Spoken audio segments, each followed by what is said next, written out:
కేంద్ర రాష్ట్ర ప్రభుత్వాలు విద్యాశాఖకు కేటాయింపులు పెంచాలని ఎమ్మెల్యే కడియం శ్రీహరి అన్నారు. కాంగ్రెస్ అధికారంలోకి వచ్చిన తర్వాత విద్యాశాఖకు ఎక్కువ ప్రాధాన్యం లభిస్తోందని ఆయన చెప్పారు. కార్పొరేట్ స్కూళ్లకు దీటుగా రెసిడెన్షియల్ స్కూళ్ల నిర్మాణం జరుగుతోందని ఆయన గుర్తు చేశారు.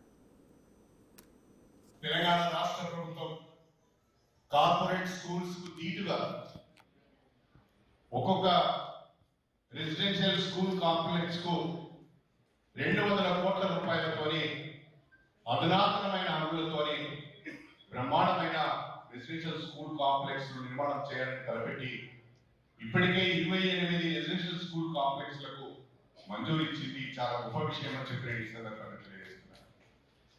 అదేవిధంగా ఈ ప్రభుత్వం ఏర్పడి గౌరవ ముఖ్యమంత్రి రేవంత్ రెడ్డి గారి నాయకత్వంలో కాంగ్రెస్ ప్రభుత్వం ఏర్పడి డిసెంబర్ 7కు సంవత్సరం పూర్తిగా వస్తున్న సందర్భంగా గత ప్రభుత్వాలు నోటిఫికేషన్ ఇచ్చి ఉద్యోగాలు ఇవ్వకుండా వదిలిపెట్టే ఈ ప్రభుత్వం వచ్చిన తర్వాత ఆ ప్రక్రియనంతా పూర్తి చేసి కొత్తగా ఉపాధ్యాయ నియామకాలకు నోటిఫికేషన్ ఇచ్చి ఇప్పటి వరకు 50,000 ఉద్యోగ నియామకాలు ఒక సంవత్సరంలో ఇచ్చిన ప్రభుత్వము దేశంలోనే తెలంగాణ ప్రభుత్వం మొట్టమొదటి